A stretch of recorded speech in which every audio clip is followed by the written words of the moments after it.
Hey guys, what's up? Welcome back to another video.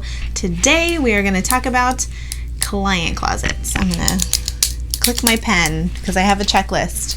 I've done a video about client closets in the past.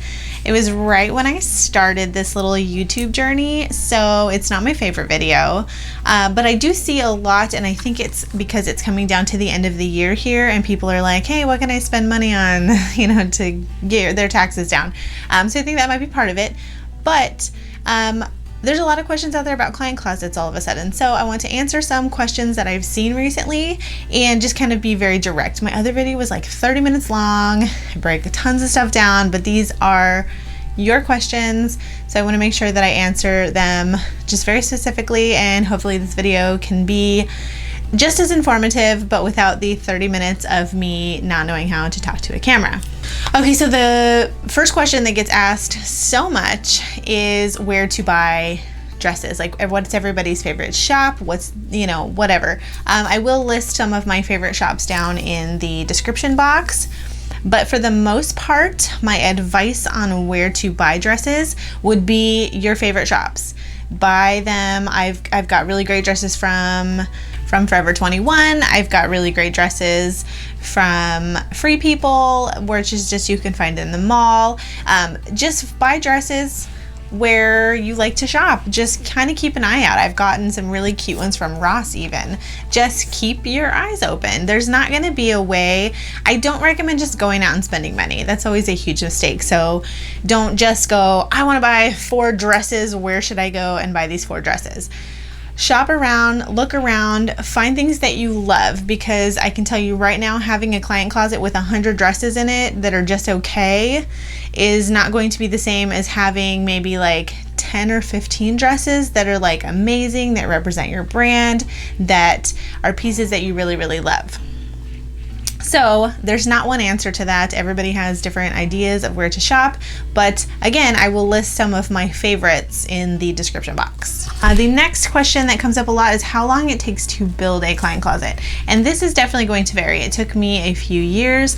I do believe in buying quality pieces and very special pieces. So I don't think you should go on Amazon and buy the same $30 maternity dress 5 times in 5 different colors. I don't think that that's necessarily what you should do. I think you should save, and instead of spending that $150 on those dresses, I think you should spend $150 on 1 or 2 really great solid pieces. Those are the pieces that people want to wear. People don't want to wear, if they wanted to wear a $30 Amazon dress, they would just buy the $30 Amazon dress and bring it to the shoot. That's not going to like persuade them to go with you and use your client closet, because one of the biggest things with the client closet is helping people out. So my pricing is a little bit higher than some other people in the area, and that is because I do have a client closet, so that covers the cost of items, dry cleaning, whatever. But I would hope that somebody would be willing to pay a little bit more to come to me because they want to wear this dress that I have. So they're not going to go spend $400 on this dress and then $400 on photos when they could spend like $650 with me and get to wear the dress and get the photos. So that's the point of a client closet, and it matches your aesthetic and whatever. But having really nice pieces that people want to wear will actually bring in clientele for you. Another question that I actually hadn't heard before that came up recently was about who has the dress, like who takes the dress.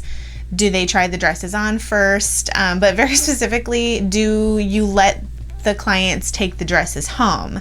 The answer to that is it varies. So I guess the context of the question is like, if they're wearing it at their shoot, do they take it home and you get it later? Or do you give it to them ahead of time? They take it home and they wear it to their shoot, whatever. Like, I think that was the reason for the question, but it depends. If I know them, or if they're willing to meet ahead of time to try the dresses on, whether they come to me or I go to them, totally fine. I'm more trusting in the fact that I've met them ahead of time than if we just all show up. Like, I don't know how they would get a dress anyways, but I don't know, it really just depends. So I'm more likely to give somebody a dress ahead of time whether they try it on and take it with them so then they can wear it to their shoot, and then they bring clothes to change into so that I can have the dress back. I'm better with that than them wearing the dress at the shoot and then leaving in my dress, if that makes sense. Especially here in Hawaii, we'll get visitors. I won't let a visitor who's just visiting the island take my dress with them after a shoot. So if I do give it to them ahead of time, I make sure that they bring clothes with them to change so that I can take the dress home. And then too, I can make sure it gets cleaned and put away and everything properly, and it doesn't just get like wadded up and thrown somewhere until they get to it. So yeah, it just depends on the client. If I know them, if I've had 4 shoots with them already, like have the dress, take the dress, keep the dress, I'll get the dress back from you when I need it again. It doesn't really matter. So again, it depends on the client, but for the most part, before the shoot, yes. After the shoot, no. Good question. Who is in charge of cleaning the dresses? And I kind of just went over that. I clean all the dresses. I don't want to give anybody the responsibility of cleaning a dress. I don't want anything to happen to them. I would rather a dress get trashed in the ocean and me bring it home and I can't get it clean and then maybe I'll dry clean it than having somebody take it and toss it in the washing machine to try to get it clean, to try to get around dry cleaning it and then destroying it. So I just handle it. And again, that's worked into my cost of doing business is a dress rental. I might have to spend $20 to dry clean it, but whatever, it's going to keep my piece nice and in order. And actually it's rare if I dry clean anything. Like I'm pretty good about bringing things home right away and spot cleaning them. It's usually like the bottom of maxi dresses that get pretty destroyed, and cleaning them right away, just hand washing them usually works pretty well. So again, I don't let anybody clean the dresses but me. So, and the question that probably comes up the most is about sizing. What sizes should you carry? How do you know what size people are going to need? I definitely recommend having a bunch of different sizes. I do like having dresses that actually work well with different sizes. Like I have some dresses that work all the way from like a small to a 3X. Those dresses are amazing. The like really boho-y lace dresses that are adjustable in the back. So those are super amazing. And then I recommend when it's time to pick a size. So you see a dress you love, you see a Facebook or an Instagram ad and you're like, oh my God, that would be so amazing to photograph somebody and I want to buy that. I would recommend looking at the dress. So take the dress in, look at the dress. Who do you think is going to look best in that dress? If it's a dress that, like I'm a size 6, okay? And something that's super low cut or backless, like your girl needs to wear a bra, okay? Like I'm a little busty. So even though I'm smaller, I would not choose to wear a dress that was super low cut. So I can imagine somebody that maybe is bigger than me wouldn't want to either.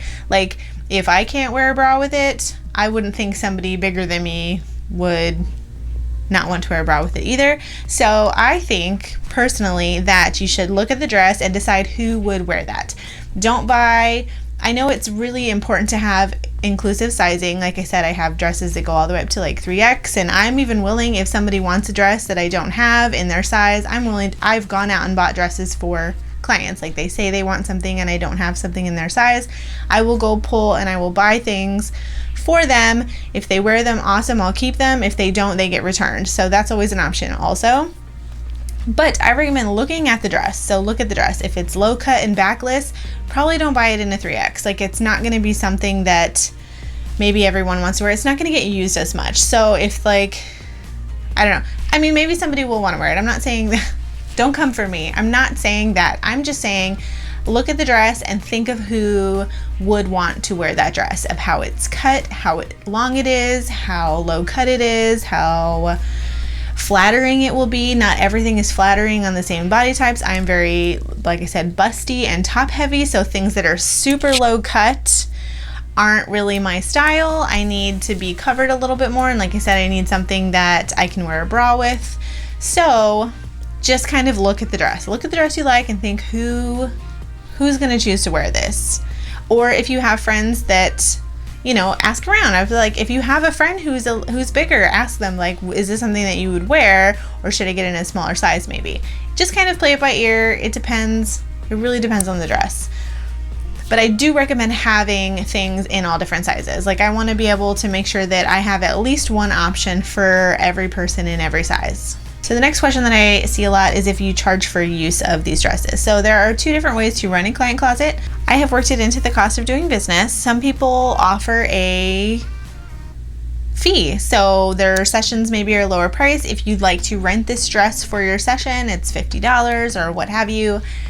You can do it however you want. I think it's more beneficial, and if the point of your client closet is to get people in the door, because then they don't have to worry about what they have to wear because you have it, I think it's more beneficial to have it included in the price.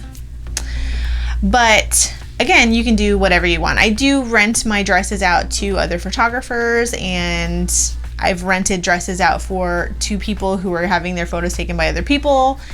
That's a different situation. I'm saying if I am photographing you in my dress, then you get the dress included in your session. Final question, what is the biggest tip that I have for a client closet? What is the number one thing I would tell somebody who is starting a client closet? So my number one thing is to just not go crazy. Don't go out and buy $500 worth of dresses, or don't go out and buy, like I said, the Amazon dresses. Like I love this dress. I want it in 5 different colors and 5 different sizes. Like, don't do that. Don't, kind of feel it out, especially if you're starting a client closet. It's very important to have photos of all your dresses too. So if you buy 5 dresses all at once, now you have to photograph 5 dresses all at once. You have to find out a way to get pictures of these items. I don't agree with buying a bunch of cheap things. We already talked about that. I think that you should buy really good quality pieces. If you have $150 to spend, maybe buy 1 or 2 pieces instead of a bunch of $20 dresses. So just don't go crazy. Do it slow. It's a growth thing. You'll start to see the kind of things that you like to photograph. You'll start to see the kind of things that people like to wear in their photos. I have dresses that I love that have never been worn because I loved it and I wanted it in my client closet, but it doesn't really go with it. It doesn't really match everything that people have worn before, so it just hasn't gotten worn yet. So that would be it though. That would be my number one thing, is just don't go crazy and go slow. It's a process. You don't have to decide you want a client closet and then 2 weeks later you have a full-blown client closet. Collect things. It's fun to look and it's fun to shop and it's fun to get quality pieces that people want to wear. Okay, this video is definitely going to be shorter than the first one, so there's that. I will link the other one in the description box in case you want to watch it. Again, it was one of my first videos, so it's a little bit rough.